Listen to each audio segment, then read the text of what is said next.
Et donc après avoir été élève dans cette école, un brillant élève de cette école, complété par une formation de la bourse de l'école normale à Princeton, est rentré au CNRS où il est devenu directeur de recherche avant encore en culotte courte, des choses comme ça, une époque heureuse, a été l'un des piliers, l'un des fondateurs du retour du laboratoire de physique théorique d'Orsay vers l'école normale supérieure, avec Bouchia, Philippe Meyer, Jean Iliopoulos et le regretté Joël Chert, avec qui André a fait beaucoup de ses premiers travaux. Les travaux théoriques d'André qui ont porté sur deux domaines, un qui est la théorie des champs et l'autre, ce qu'on appelle aujourd'hui la théorie des cordes, qui à l'époque s'appelait le modèle dual. Dans l'un comme dans l'autre, il a marqué complètement la physique de ces domaines. En ce qui concerne la théorie des champs, je vais citer deux ensembles de travaux qui sont restés jusqu'à aujourd'hui présents dans tout l'arsenal des théoriciens. Le premier, c'est la solution de David Gross d'un modèle exactement résolu, bidimensionnel, mais qui était le premier exemple d'un modèle de théorie des champs qu'on pouvait complètement résoudre et qui était asymptotiquement libre, prototype de l'étude des théories de Joule non abéliennes qui ont cette propriété. Donc ce modèle de Gross-Neveu a joué un très grand rôle. Deuxième ensemble de travaux avec Dachen et Aslacher, qui hélas l'un et l'autre sont disparus prématurément, ont étudié la quantification des théories des champs en présence de solitons. En effet, on découvrait à cette époque qu'il y avait des solutions classiques non perturbatives qui s'appelaient solitons, et la question de calculer les fluctuations quantiques de voisinage de solutions non perturbatives n'avait rien de simple. Il y a un ensemble de 3 papiers qui sont absolument extraordinaires et dont je conseille la lecture pour arriver à faire un développement semi-classique systématique en théorie quantique d'ailleurs, comme en théorie des champs. Mais les travaux, sans doute, qui ont valu à André sa plus grande réputation, concernent ce qu'on appelait à l'époque le modèle dual, c'est-à-dire la théorie des cordes, où avec John Schwartz, ils ont été le premier à introduire des degrés de liberté fermioniques indispensables dans cette théorie des cordes, et bien évidemment, elle n'existerait pas sans ces degrés de liberté fermionique. Les travaux de Neveu-Schwartz sont devenus si célèbres qu'ils ont franchi cette barrière, les travaux les plus connus, que personne ne cite plus, c'est-à-dire qu'on emploie comme des noms communs, mais plus personne n'éprouve le besoin de rappeler la citation, de même que personne ne cite Schrödinger en parlant de l'équation du même nom. C'est le cas donc de l'accord de Neveu-Schwartz. Il faut savoir que, bien évidemment, l'introduction et ce degré de liberté fermionique était une préfiguration de la symétrie qui reste encore à vérifier et qui est indispensable aujourd'hui pour faire fonctionner la théorie des cordes, qui s'appelle la supersymétrie, l'un des grands enjeux du LHC qui se construit en 2007. C'est sans doute le plus grand enjeu du LHC, plus encore que le boson de Higgs. Et André, depuis cette période, dans cette période initiale, il est commuté sans cesse entre Princeton et Paris. Il avait un poste à l'Institut for Advanced Study, puis un jour il est revenu au CERN, puis en France, et il a eu l'idée de fonder un laboratoire à Montpellier. Il a joué un rôle absolument central à Montpellier en y attirant des théoriciens, en particulier des théoriciens qui quittaient l'Union soviétique pour continuer à faire un peu de science. Il y a attiré des gens de premier ordre, il a joué un rôle tout à fait central, ainsi que dans beaucoup de questions d'organisation de la science. Et aujourd'hui, je pense, André, que c'est de science que tu vas nous parler. Je voudrais d'abord, au nom de ce jury, te dire combien nous sommes heureux de te remettre ce prix des 3 physiciens déportés.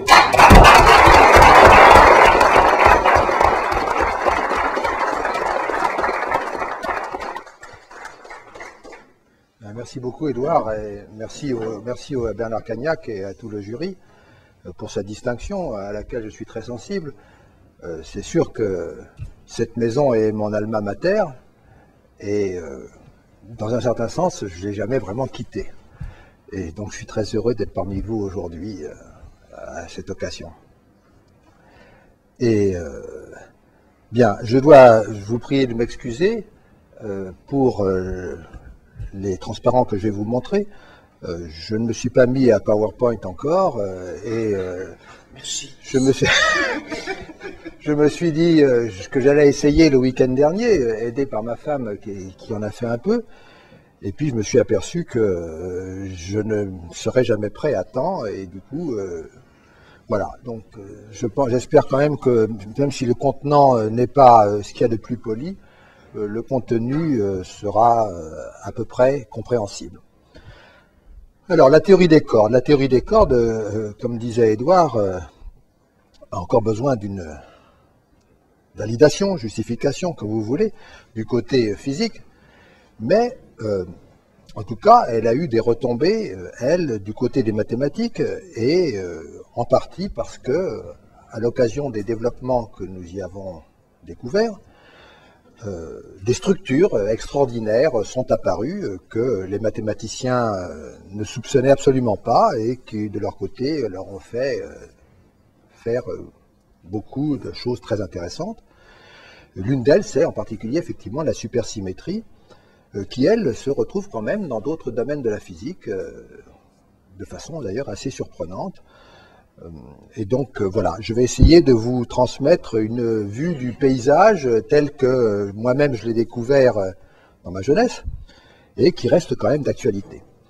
Alors, la théorie des cordes s'appelait pas comme, c'est pas appelé comme ça au début, dans les fins des années 60, quand elle a été de fait découverte. Mais elle vient effectivement de la physique quand même. Hein. À l'époque, il y avait des tas de phénomènes qu'on ne comprenait pas bien, qu'on décrivait phénoménologiquement par des formules simplifiées, des modèles agitant beaucoup les mains, dans la physique des interactions fortes telles qu'on l'observait à l'époque au CERN. Alors je vais vous montrer le point de départ, si je puis dire, un graphe, une donnée expérimentale très interprété comme un théoricien, n'est-ce pas, de mon genre peut l'interpréter, ou tout au moins l'apercevoir, disons. Hein, voilà, un graphe, le comportement typique d'une réaction, de la section efficace de diffusion totale d'une réaction de π-P en π0n. Donc, proton méson π- sur un proton donne π0n, échange de charge. Alors, en fonction de l'énergie, donc là, il y a un seuil. Et puis, il y a des pics comme ça, des résonances, et puis ensuite, ça s'amollit, et puis il y a un comportement en puissance de l'énergie. Merci. Comportement en puissance de l'énergie, comme ceci, à haute énergie, qu'on appelle comportement à la Ricci. Et alors, donc, quand on a vu ça, les gens se sont dit, bon, on a une espèce de somme de deux comportements, on va écrire cette fonction comme une somme de pôles, quoi, de résonance, et puis une somme de puissance, etc. Et en gros, voilà les espèces de diagrammes de Feynman, si je puis dire, qu'on a envie de dire, qu'on a envie d'écrire, qu'on avait envie d'écrire à l'époque. Donc la réaction des diffusions totales, c'est une somme sur des résonances, puis -P donne toutes ces résonances, tous ces pics qui sont là, qui ensuite se désintègrent en π0n. Et puis au début, on disait, mais il faut rajouter aussi la somme sur tout ce qui rend compte du comportement à haute énergie, c'est-à-dire l'échange de particules comme ceci, d'autres particules, bien sûr, des mésons dans ce cas-là. Et quand on a fait ça, on s'était trompé, on s'apercevait qu'on se trompait d'un facteur 2, en gros. C'est-à-dire que dans la région intermédiaire où on penserait que les deux choses sont bonnes, que effectivement il faut prendre une somme, on extrayait les paramètres d'un côté ici, puis les paramètres de l'autre côté, et pour chacun des deux membres du terme de droite, si vous voulez, et ça ne marchait pas. Un facteur 2 en gros. Hein. Et alors il y a eu quelqu'un plusieurs physiciens qui à l'époque ont dit, mais en fait, ce que l'on observe plutôt, c'est que si on prolonge ça, on passe au milieu des résonances. Puis si on fait la somme des résonances, ça s'amollit parce qu'il y en a de plus en plus. Et ça finit par donner quelque chose qui est mou et qui redonne le comportement à la Ricci. Et donc, on s'est dit, il y a une espèce de dualité, c'est-à-dire qu'on peut écrire, ça c'est quelque chose de vraiment révolutionnaire à l'époque, la somme, on peut écrire que cette réaction, dans une première approximation, c'est soit la somme sur toutes les résonances, alors il y en a jusqu'à l'infini, bon, on en avait déjà découvert toute une flopée, soit la somme sur tout ce qu'on appelait les pôles de Ricci échangés dans l'autre voie, c'est-à-dire que si on rajoute ici des comportements à la puissance, des puissances diverses, à basse énergie, les puissances commencent à se conspirer pour redonner des pics. Et donc, cette égalité qui était vraiment la chose révolutionnaire de l'époque, fin des années 60, c'est un peu comme si vous voulez, on disait que la réaction de diffusion électron-positron, c'est uniquement l'échange d'un photon ou uniquement la formation des étaliers du positronium dans la voie directe. Ce qui est évidemment une hérésie. En revanche, pour la physique des interactions fortes, c'est ce qui semble être vrai. Tout au moins avec une bonne approximation de l'ordre de 10%. Okay. Et alors, donc, ce qui a donné le coup d'envoi de ça, c'est de toute l'histoire, hein, c'est la formule de Veneziano. Veneziano, donc, comme vous savez, qui vient d'être nommé au Collège de France, qui a écrit une formule mathématique décrivant cette égalité, réalisant explicitement cette égalité. Voilà, donc la formule de Veneziano, qui est une formule très très simple pour décrire la réaction de diffusion typique d'une interaction forte, comme celle qu'on avait tout à l'heure. Que voilà, donc ça c'est la fonction gamma de l'air, alpha de S, S c'est l'énergie dans le centre de masse. Donc, alpha de S, c'est une fonction linéaire de l'énergie, carré. Hein. Alpha de T, c'est la même fonction, mais dans la voie T, dans la voie croisée, qui est en fait cosinus θ, l'angle de diffusion. Et donc, ceci est très explicite. Fonction gamma, et qui faisait exactement l'égalité du transparent précédent. Pourquoi? Parce que vous voyez que ceci... La fonction gamma a des pôles aux entiers négatifs. Donc, chaque fois que alpha de S est un entier positif, j'ai un pôle, c'est-à-dire une résonance. L'amplitude de diffusion est très très grande, quasi infinie, quoi, disons. Et le résidu du pôle, grâce à la propriété de la fonction gamma, de la factorielle, ben c'est un polynôme en T. Vous voyez, quand alpha de S est un entier, ici j'ai un polynôme en T de degré n, si alpha de S égale n. Et donc de degré n en cosinus θ, c'est-à-dire une résonance de spin n. Et c'est ce que l'on observait expérimentalement, ce qu'on en observe toujours expérimentalement. Vous voyez, typiquement, le spin en fonction de la masse carrée pour des maisons, typiquement, enfin ceux qu'il y avait à l'époque, tout au moins, il y en a des floppés, mais enfin, en tout cas, voici des exemples. Vous voyez, ici, il y en a 5, si vous voulez, 5 genres de maisons différents, dont le spin augmente linéairement avec la masse carrée. Voilà, donc ça, qui est symétrique en ST, donc c'est pour ça que c'est égal, suivant que l'on considère que c'est des résonances dans la voie T ou dans la voie S. Et d'autre part, quand vous utilisez la formule de Stirling, quand alpha S tend vers l'infini à T fixé, alors la formule de Stirling vous dit que ceci se comporte précisément comme une puissance de S, qui est exactement le comportement à l'arrêt de G qu'on avait dans le premier transparent. Donc voilà une formule qui est à la fois une somme de résonance et une somme de pôles de Ricci simultanément.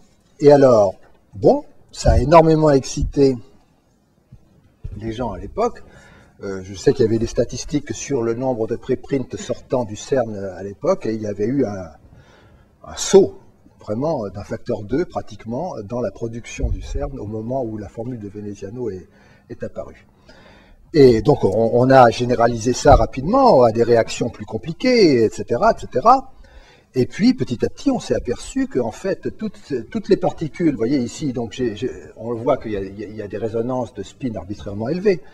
Mais ensuite, on généralise ça à des réactions plus compliquées, dans lesquelles il y a des productions. Ce n'est pas seulement une réaction à deux corps, pi moins p donne pi 0n, mais il peut y avoir des productions de mésons, d'autres baryons, etc. Ça peut avoir des processus assez compliqués, et on a généralisé ceci, tout au moins avec l'idée que tout pouvait se décrire comme une somme de résonance ou une somme de pôles de Ricci, et on a analysé le contenu en particules que ce genre de formule impliquait, n'est-ce pas, combien est-ce qu'il y a de particules à une masse carrée donnée, en fonction, quel est leur spin, et tout et tout. Et on s'est aperçu petit à petit que, en fait, le spectre de particules qu'on obtenait était le spectre d'une corde vibrante, c'est-à-dire que le nombre d'états dans une corde vibrante quantifiée avait énormément de choses communes avec ça. Si vous imaginez un violon, quoi, un violon quantique. Hein. Un violon est un objet classique, mais enfin bon, en principe, il pourrait être quantique, quoi. Hein. Et donc la corde qui vibre dedans a des tas de modes de vibration. Hein. Il y a le fondamental, tous les harmoniques et tout et tout. Chacun de ces modes de vibration est un oscillateur harmonique, évidemment, qui peut être quantifié. C'est la quantification, en l'occurrence, de la corde, une corde de violon. Et donc, il y a des quantas d'excitation de ma corde. Et en fait, eh bien, donc c'est un oscillateur harmonique, donc c'est soluble analytiquement. Et on trouve qu'évidemment, on a un spectre linéaire, pas dans la masse carrée, mais dans l'énergie, puisque ce sont des oscillateurs harmoniques, hautement dégénérés, parce que bon, les harmoniques sont dans des multiples d'une même fréquence, etc. Et il y avait une très forte analogie entre les deux, et effectivement, c'est ce qu'on a découvert après coup. Si vous voulez, le résultat du problème, disons, de mécanique classique et quantique standard qu'on peut se poser sur quelle est la vibration d'une corde relativiste, est la formule de Veneziano, par un miracle absolument extraordinaire, que je vais essayer de vous décrire un peu maintenant. Donc, on repart maintenant un peu dans les maths, si vous voulez, pour une bonne partie malheureusement du séminaire, mais c'est comme ça que l'histoire, que la science dont les voies sont impénétrables s'est déroulée. Donc vous donnez le problème suivant. Je parle d'une particule ponctuelle, l'action c'est la longueur de la ligne d'univers, n'est-ce pas? Entre un point initial et un point final, x et t c'est l'espace et le temps. Et minimiser l'action, c'est minimiser la longueur de la ligne d'univers, et donc ça donne comme mouvement un mouvement rectiligne uniforme, pas très très excitant à lui tout seul. Et posons-nous le même problème pour non pas une particule, mais une corde. C'est-à-dire qu'au lieu que l'action soit la longueur de la ligne d'univers, on dit que c'est l'aire de la surface d'univers, n'est-ce pas? C'est un problème élémentaire de relativité que Einstein lui-même aurait pu résoudre il y a 100 ans, s'il avait pensé que c'était soluble. Et la réponse, en fait, que la physique, quand même, nous a donnée, c'est soluble. Et donc, voilà, donc il y a une position initiale de la corde, une position finale de la corde, et puis au milieu, il y a une configuration tordue. Et on se dit, bon, je prends, c'est un objet géométrique très simple, je prends comme action l'aire de la surface de l'univers qui est balayée par la corde entre l'état initial et l'état final. Donc c'est un système relativiste, puisque je prends l'aire relativiste de ça, avec une infinité de degrés de liberté, puisqu'il y a une infinité de points sur la corde. Et alors, au miracle, la chose est complètement soluble. Ici, c'est une corde ouverte, on pourrait aussi considérer une corde fermée. Il y a des conditions limites qu'il faut mettre, je vous passe tous les détails. Et voilà ce que c'est, voilà un peu, je donne juste un bref aperçu de la façon dont ça se passe. Voilà, je reviens ici à ma surface d'espace-temps, donc qui est décrite par x mu de sigma et tau. Sigma et tau, c'est deux coordonnées dans ma surface dont j'ai besoin pour paramétriser ma surface de façon commode. Donc le temps vertical, l'espace, c'est les autres dimensions horizontales. Alors la chose importante, c'est que dans un choix de coordonnées approprié, je passe les détails, l'équation obtenue en minimisant l'action est celle des cordes vibrantes. Donc c'est bien une corde, voilà, une corde comme une corde de piano, et donc voilà l'équation des cordes vibrantes.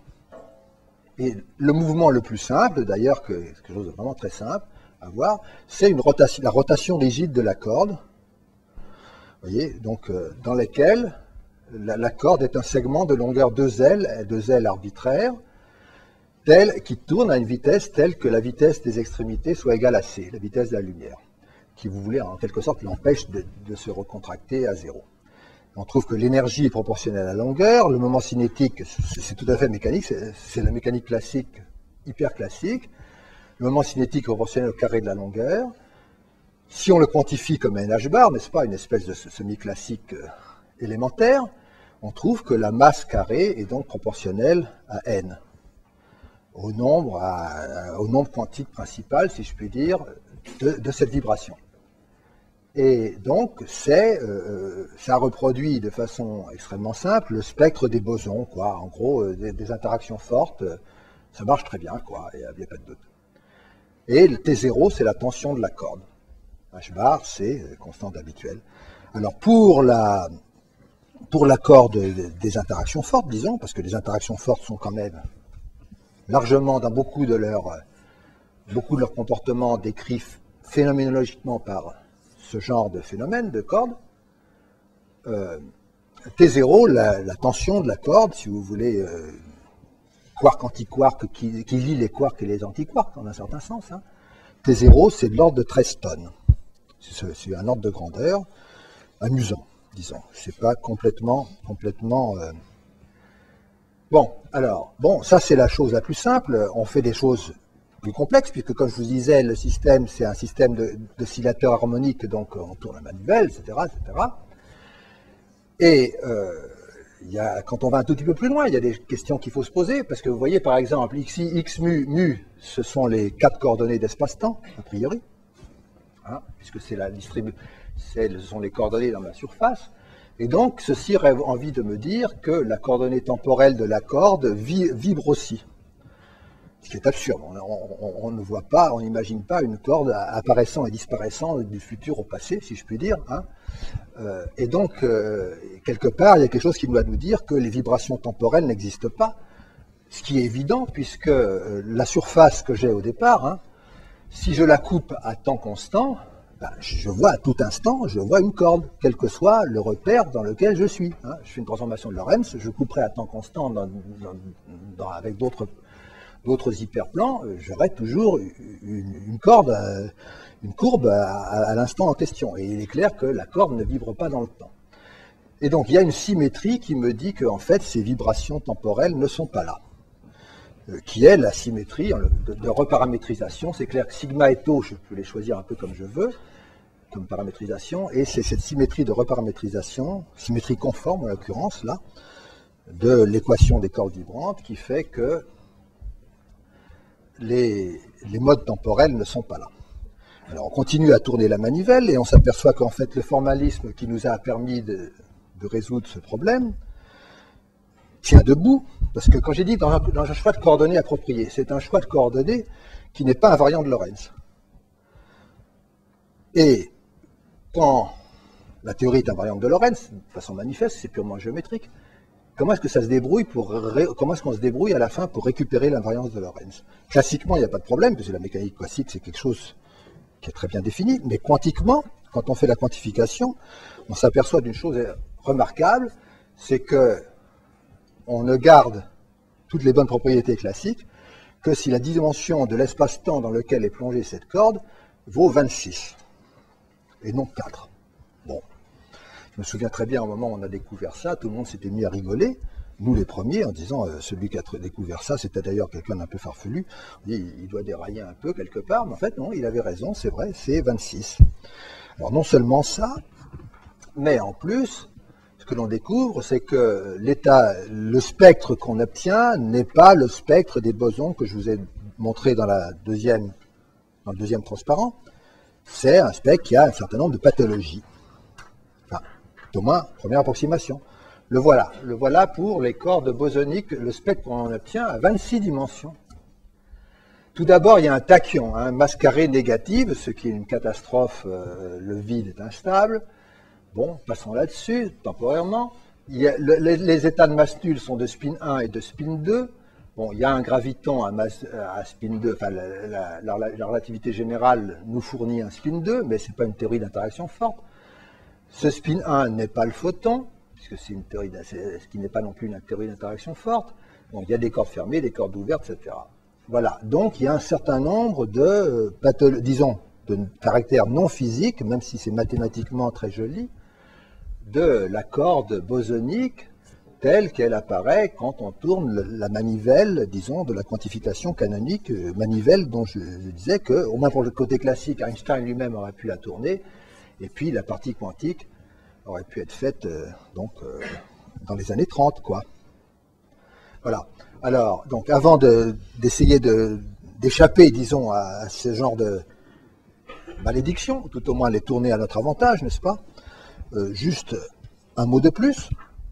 Ça, c'est le spectre qu'on obtient, ce sont les résultats qu'on obtient en quantifiant classiquement, tournant la manivelle, classiquement, puis quantiquement, pour le système très simple que je vous donnais au départ, hein, juste surface d'espace-temps, comme ça. Donc ça, c'est le spectre, la première chose qu'on trouve. Ensuite, on se pose la question des interactions, hein, puisque, après tout,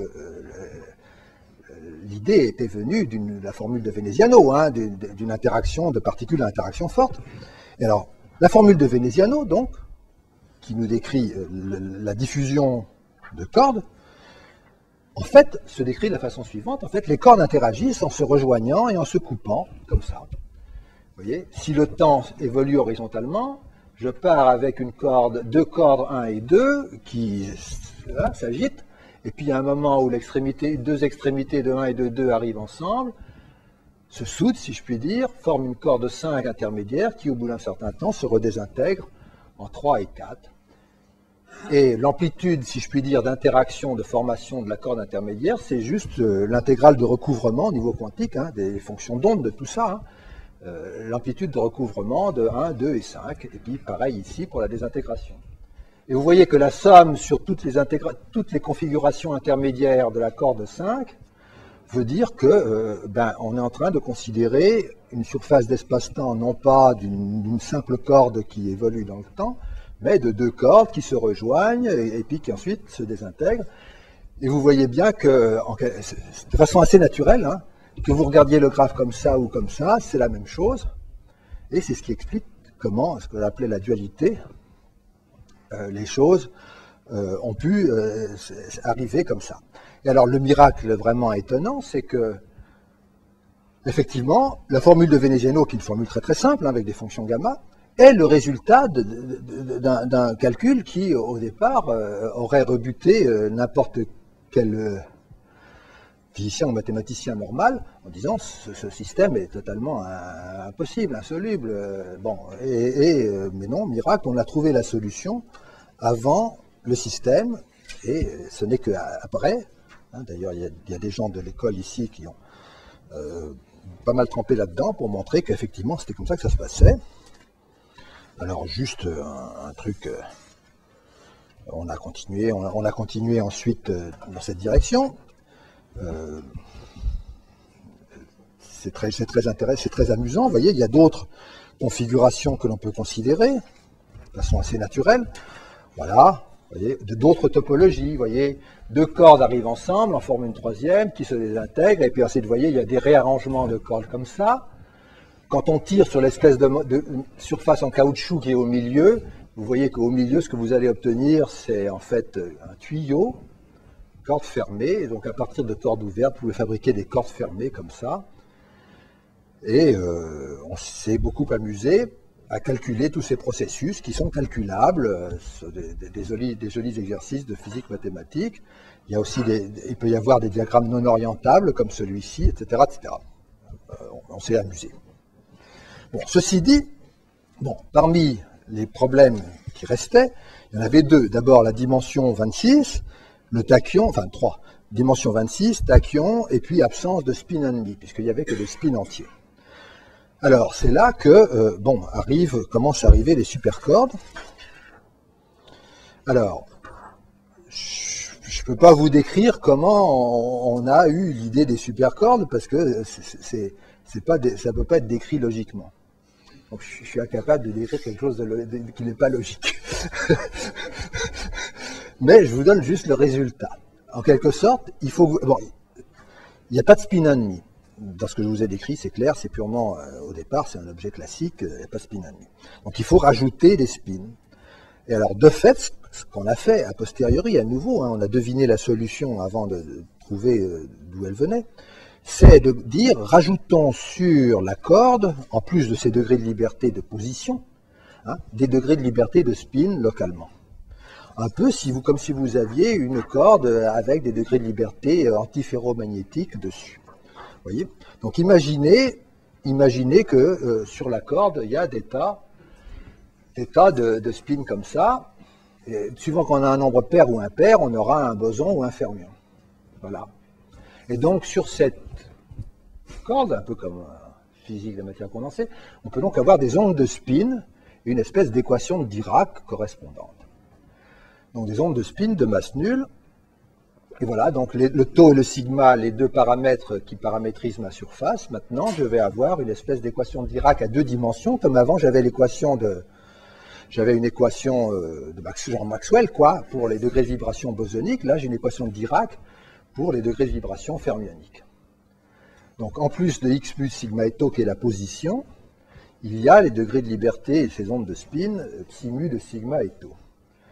Et alors, bon, quand avec Schwarz, là, on a écrit cette équation-là, et qu'on a essayé de fabriquer une théorie comme ça, on s'était même pas rendu compte au départ que si on rajoutait des degrés de liberté avec des composantes de Lorentz, quoi, puisqu'il y a du spin dedans, eh bien, l'invariance de Lorentz nous forçait à, en principe, avoir une symétrie plus grande pour se débarrasser de toutes les vibrations temporelles de ces ondes de spin, si je puis dire. Vous voyez, de même que je vous avais dit tout à l'heure que la vibration de la corde, sa position de la corde ne pouvait pas vibrer dans le temps entre le passé et le futur, hein. Les ondes de spin non plus.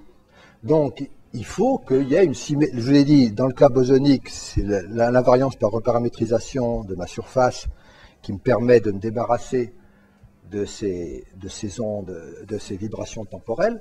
Ici, il fallait la même chose pour se débarrasser des ondes temporelles de spin, si je puis dire. Et avec Schwarz, je dois dire qu'on était suffisamment, comment dire, naïf ou ignorant pour ne même pas se rendre compte qu'il y avait besoin d'une symétrie supplémentaire pour se débarrasser de ces degrés de liberté non physiques, absolument exclus. Et heureusement qu'on ne s'est pas posé la question, parce que sinon on aurait rejeté immédiatement ce genre de modèle, parce qu'à l'époque la symétrie en question n'existait pas, c'était justement la supersymétrie. Alors je vais peut-être raconter une petite anecdote là, au moment où on s'en est pas aperçu, puis alors on a écrit des formules genre style formule de Veneziano, quoi. Enfin on a fait l'analogue, hein, et puis on s'est aperçu en analysant que ces ondes de spin temporelles, finalement elles n'apparaissaient pas. Il y avait des miracles qui proliféraient, et donc il y avait quelque chose de profond derrière sans qu'on l'ait su. Bon, alors, on a écrit un papier, puis ensuite j'avais envie de visiter la Californie, je suis allé à Berkeley, où je savais qu'il y avait des collègues qui se posaient le même problème depuis nettement plus longtemps que nous, et qui avaient écrit des papiers extrêmement compliqués, cherchant justement à introduire des spins avec une dimension, avec une symétrie supplémentaire pour se débarrasser des modes qu'ils ne voulaient pas. Et ils n'avaient pas vraiment trouvé de solution. Et ils m'ont montré tous leurs calculs. Ils avaient 2500 pages de calculs d'essais. Et notre modèle, là, qu'avec Schwarz on venait de trouver, était à la page 6. Mais et bon. Il n'avait pas vu que ça marchait parce qu'il cherchait justement une symétrie bosonique qui n'existait pas, et c'est justement la supersymétrie qui est apparue à cette SUSY là, qui est apparue à ce niveau-là, à ce moment-là, à cette occasion. Voilà, donc c'est comme ça que, je ne sais pas, de façon donc un peu bizarre, quoi, on a découvert ça, je ne sais pas si... Bon, c'est à vous de juger. Alors, voilà, alors donc la chose extraordinaire, donc la supersymétrie, on l'a découvert à deux dimensions, et alors la chose remarquable, il y a deux choses remarquables dans cette... Enfin, plusieurs choses remarquables, c'est devenu les supercordes, donc. Premièrement, de 26, on passe à 10 dimensions, bon.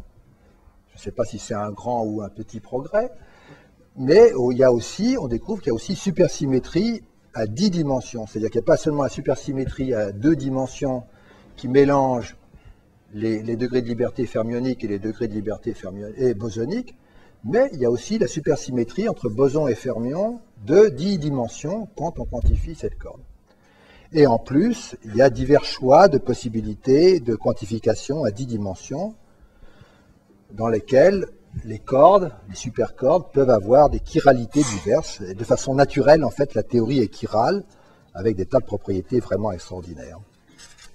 Alors, juste un petit aperçu, qu'est-ce que c'est que la supersymétrie? L'exemple de supersymétrie qu'on a trouvé là, donc comme je vous disais, c'est une espèce de symétrie fermionique dans laquelle les générateurs une espèce de groupe entre guillemets, hein, heureusement qu'il n'y a pas de mathématiciens, j'espère, dans l'audience, hein, dans lesquels les générateurs sont non seulement il y a seulement des générateurs bosoniques, mais des générateurs fermioniques, qui, eux, au lieu d'avoir des relations de commutation, qui définissent le groupe de Lie d'habitude, eux ont des relations d'anticommutation. Alors voilà le premier exemple de superalgèbre, donc on a découvert à cette occasion-là. Voilà, alors il y a plusieurs lignes. Les lignes noires en haut, c'est l'algèbre de Lie, les trois générateurs, c'est pas SO3, hein, parce qu'il y a un signe moins là, qui fait que c'est. Si vous mettez un signe plus ici, ce sont les générateurs J+, J- et J0, JZ. Hein. L1, L1, L-1, L0, les générateurs de SO3, modulo le signe. Bon, rajoutez à ça deux générateurs fermioniques, G1,5 et G-1,5, qui sont donc qui forment un doublet spin 1,5. Donc le fait que c'est un spin 1,5, il est là. Hein. Donc quand je veux monter le spin 1,5 ou baisser le spin -1,5, j'obtiens 0, bien sûr. Et puis quand je monte le spin -1,5, j'aboutis au spin 1,5 et vice-versa. Okay, donc ça, la partie noire, c'est dire c'est SO3. La partie bleue, c'est dire je rajoute un spin 1,5. Et la partie rouge, c'est la supersymétrie dans laquelle la combinaison de deux symétries, entre guillemets, fermioniques, me redonne une symétrie bosonique. Voilà. Donc l'ensemble de toutes ces relations de commutation donne le superalgèbre de Lie, hein, généralisation de SO3, le plus simple, ou SP de 1. Voilà. Alors, voilà en quelque sorte la quintessence des supercordes.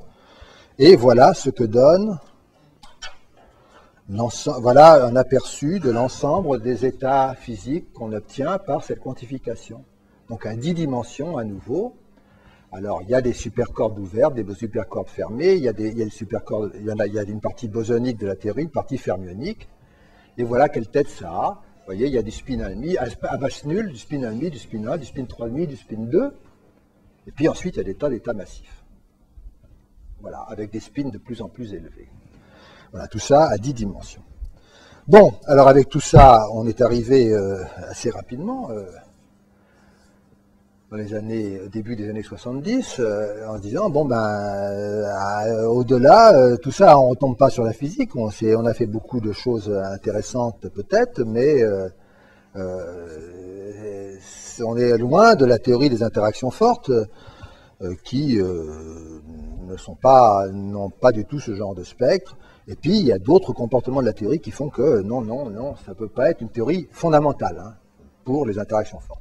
Ça décrit encore phénoménologiquement, la formule de Veneziano décrit phénoménologiquement, avec une approximation très raisonnable, hein, des tas de processus d'interaction forte, et ça reste une bonne paramétrisation, disons, pour beaucoup de réactions nucléaires, des réactions de physique des particules, mais ce n'est pas une théorie fondamentale.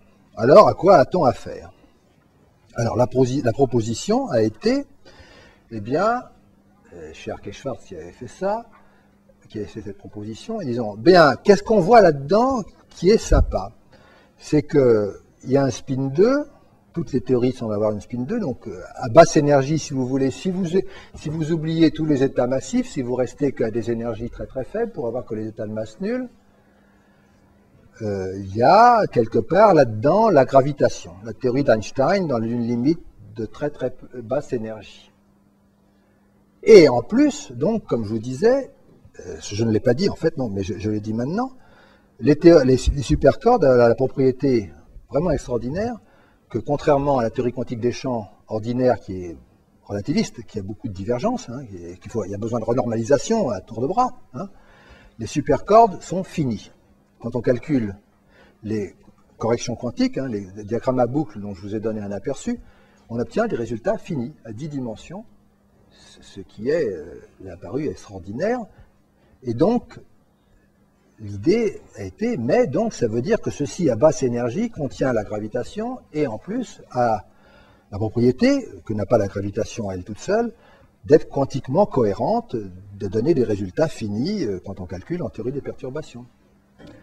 Donc l'idée a été de dire, bon, faisons une espèce de transition de phase assez brutale, ce n'est plus une théorie des interactions fortes, et on va plutôt la considérer comme une théorie de grande unification, puisque la relativité générale est dedans, il y a des spins 1 aussi, il y a des spins 1,5, il y a tout ce qu'il faut, même plus qu'il faut, puisqu'on est à 10 dimensions, pour espérer décrire de façon cohérente toutes les particules élémentaires qu'on connaît à l'époque, vraiment élémentaires.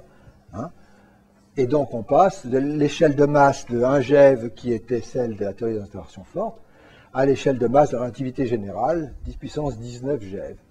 19 ordres de grandeur, c'est beaucoup à avaler, mais après tout, on peut toujours essayer.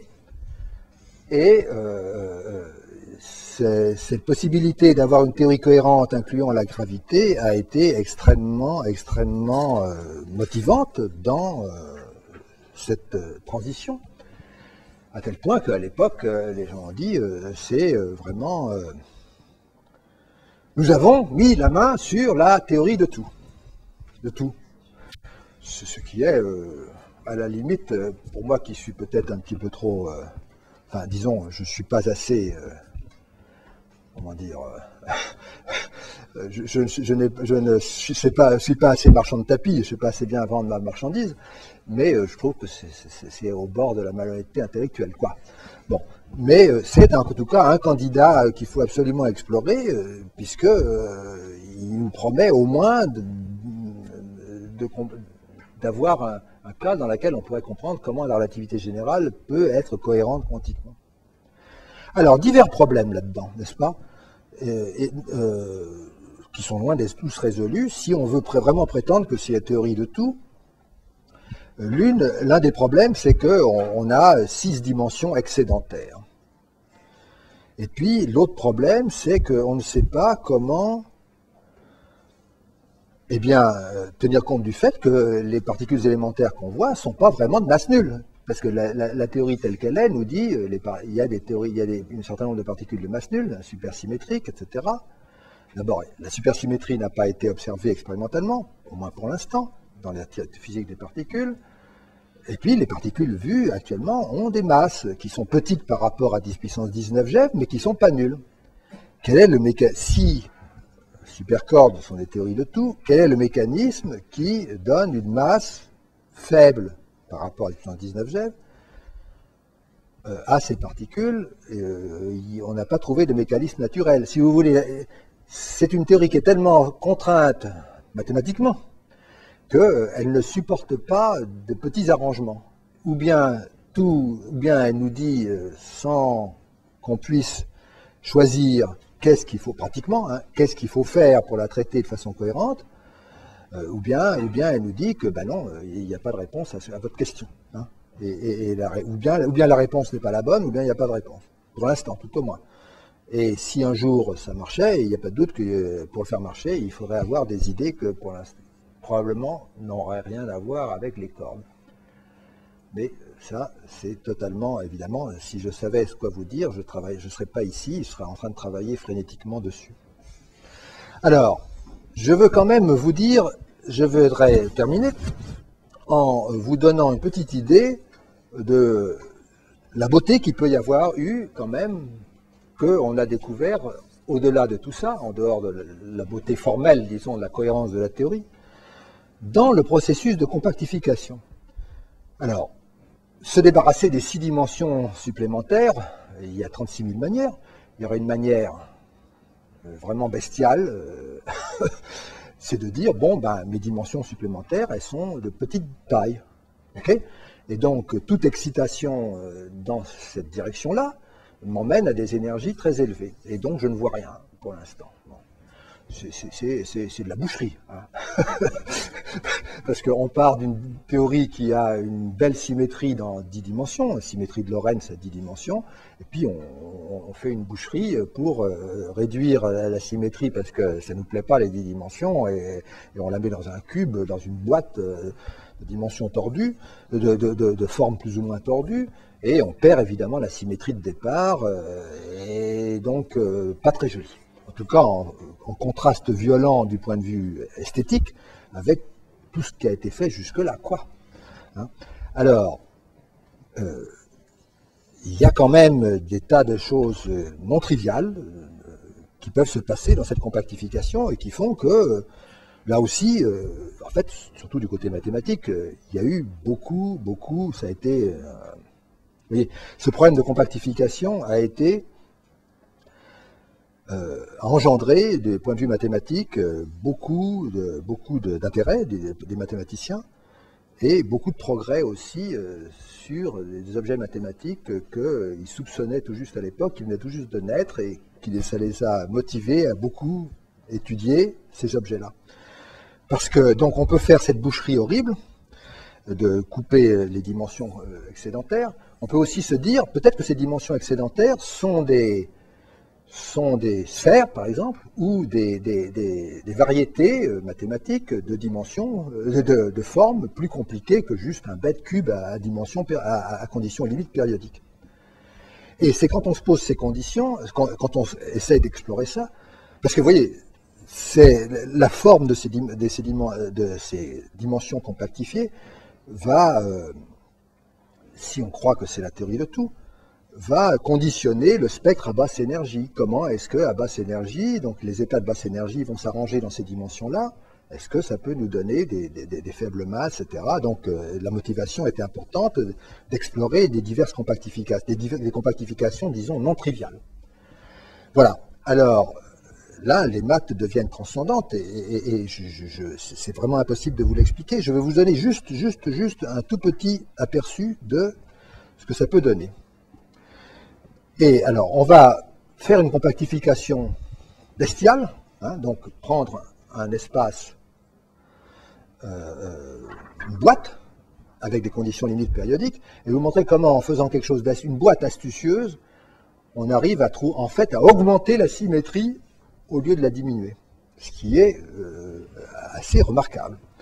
Prenons une particule ponctuelle, se baladant dans un espace compactifié, donc une boîte, avec des conditions limites périodiques. Donc voilà, mon espace compactifié, c'est ce parallélogramme noir, donc, avec L1 et L2, hein, c'est un peu comme la physique du solide.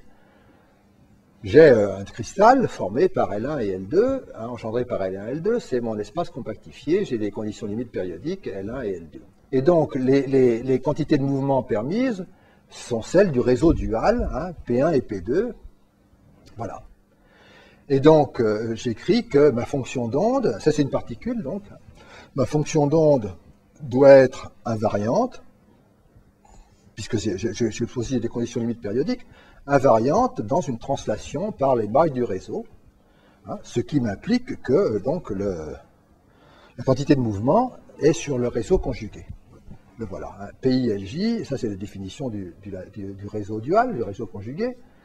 Et voilà. Et donc, si j'ai une particule qui se déplace dans l'espace-temps aussi, mais qui a dans deux directions compactifiées que voici ici, hein, et comme ça, j'en déduis que la masse carrée, qui est d2 par dx mu, moins d2 par dx mu carré, mu c'est les 4 dimensions d'espace-temps, disons, hein, j'ai 4 dimensions d'espace-temps plus les 2 qui sont dans ce plan-là, et donc, voilà, j'obtiens chaque point du réseau conjugué, du réseau des moments, me donne une particule de masse, donc M2 plus P2.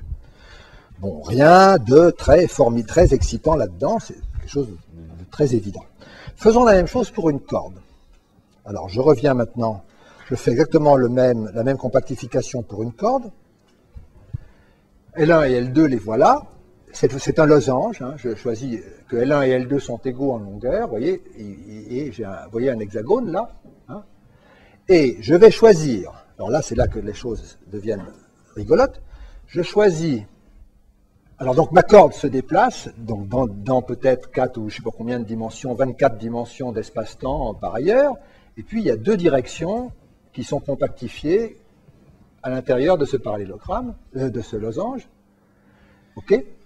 Et je choisis, donc, la quantité de mouvement de ma corde est quantifiée de la même façon que la quantité de mouvement de la particule, libre, et je choisis les dimensions de ce losange de telle façon que, de façon exacte, j'ai à masse nulle 8 états. Et quels sont les états de masse nulle? Je vous avais dit au début, n'est-ce pas, il y a les rotations de la corde sous forme d'une règle rigide comme ceci, hein, m'engendre déjà toute une trajectoire de Ricci. Et le photon, entre guillemets, c'est-à-dire le premier état excité, vous voyez, par ces rotations ici de la corde sur elle-même, ce sont ces petits diagrammes qui sont là, me donnent 2 états de masse nulle. Bien. Et puis, il y a aussi d'autres états. Je suis avec la corde bosonique. Hein, donc, je pars du tachyon, je mets une excitation, j'arrive à masse nulle en mettant une excitation de speed 1, comme ça. Et puis, je peux aussi arriver à masse nulle, si je choisis bien les dimensions de mon parallélogramme, en prenant un spin 0, mais se baladant avec la quantité de mouvement, soit P1, soit P2, soit l'un des 6 points de l'hexagone. Et donc, voici les états écrits comme ça. Ça, c'est le premier oscillateur harmonique excité qui me donne les 2 états de masse nulle correspondant à la rotation dans les 2 sens de ma corde. Et puis ici, c'est l'état fondamental, mais avec une quantité de mouvement non nulle dans les 2 directions excitées. Et donc, du point de vue des 24 autres directions qui me restent, je vois 8 états de masse nulle en tout, ainsi fabriqués, qui sont de spin 0 du point de vue des 24 dimensions restantes. Et alors, la chose remarquable, c'est que ces 8 états de masse nulle sont à l'intérieur de la représentation adjointe de SU3. SU3, n'est-ce pas, le premier groupe de Lie continu au-delà de SU2, hein, est un groupe dont la représentation fondamentale est de dimension 8. Et la chose vraiment remarquable que la théorie des cordes nous donne, c'est que toute la théorie, hein, l'ensemble de tous les états physiques de cette théorie, donc à 24 plus 2 dimensions, possède cette symétrie SU3. Symétrie continue. Et donc, en compactifiant 2 directions, j'ai un peu perdu du groupe de Lorentz, si je puis dire, puisque je suis tombé de 26 à 24 dimensions, mais j'ai introduit un groupe de symétrie interne continu, hein, donc SU3 à 8 générateurs. Et donc ce sont en fait 2 mathématiciens, Frenkel et Katz, qui ont découvert et développé la théorie de tout ça et ont montré comment toute la machinerie qu'on avait construite pour les cordes était pour les mathématiciens, permettait de construire tout cet ensemble d'états avec cette énorme symétrie, là, SU3. Et vous voyez clairement que si, au lieu de compactifier 2 directions, ici j'en avais compactifié plus, j'aurais pu avoir des groupes de Lie avec un nombre de générateurs encore beaucoup plus élevé. Voilà. Donc c'est une des beautés purement mathématiques, hein, qui sont sorties de la quantification des cordes. Et de la compactification des directions supplémentaires.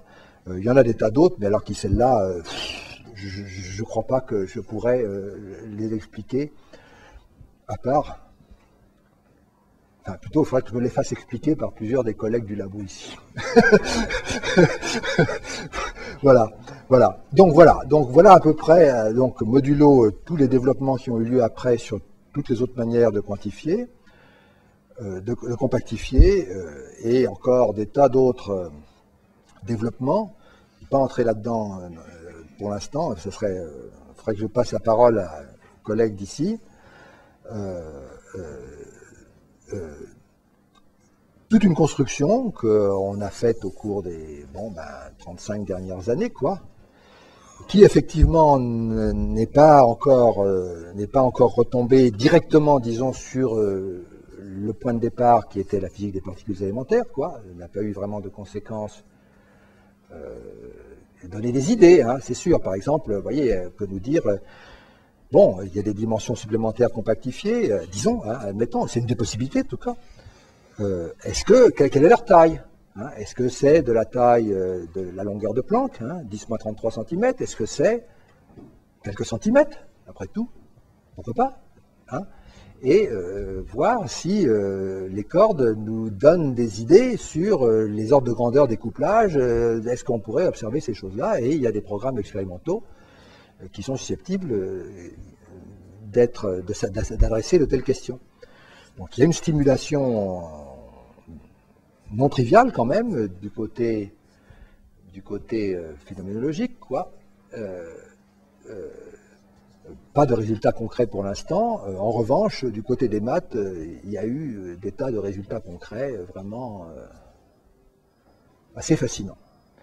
Voilà. Alors, bon, peut-être que dans quelques décennies, à nouveau, on retombera sur la physique. Hein. À nouveau, comme je disais, je reviens au départ, hein, les voies de la science sont impénétrables, donc pourquoi pas. Mais bon, pour l'instant, je crois que je m'arrêterai là. Je vous emmènerai sinon un peu trop loin dans le paysage. Merci beaucoup.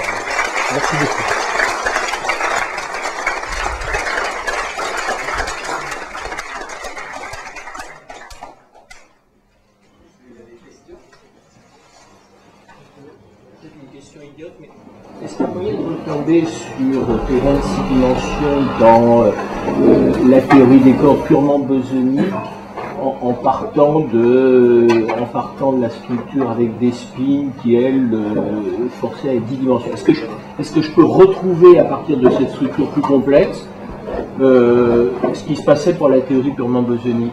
Il y a un lien entre les 10 et les 26? Il y a des liens, mais ils sont pas.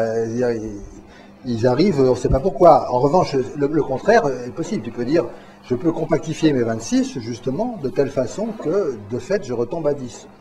Tu vois, tu peux transformer des degrés de liberté bosonique de 26 pour les faire se comporter comme des degrés de liberté fermionique de 10. C'est plutôt dans l'autre sens. On peut le faire de plusieurs façons. Oui. La structure est extraordinairement riche, tu vois. Il y a plusieurs manières de voir, il y a souvent plusieurs manières de voir la même théorie. Oui, tu disais qu'une des conséquences importantes, c'était la supersymétrie, et tu parlais de manip éventuelle qui mettrait en évidence cette supersymétrie. Est-ce qu'il y a des manips prévues au CERN pour mettre en évidence Oui. Alors là, il y a une industrie considérable sur la... Parce que si tu veux, donc, la supersymétrie qui a des propriétés, donc mathématiques bien sûr, mais aussi physiques importantes, parce que les théories des champs supersymétriques qu'on peut écrire ont des propriétés de renormalisation beaucoup plus sympas que les théories que celles qui sont non supersymétriques et même renormalisables. Hein. Donc elles sont renormalisables. Tu décris une théorie renormalisable, tu t'aperçois qu'à cause de la supersymétrie, il y a beaucoup moins d'infini que ce que tu croyais. Hein. Et donc plus de pouvoir prédictif en un certain sens.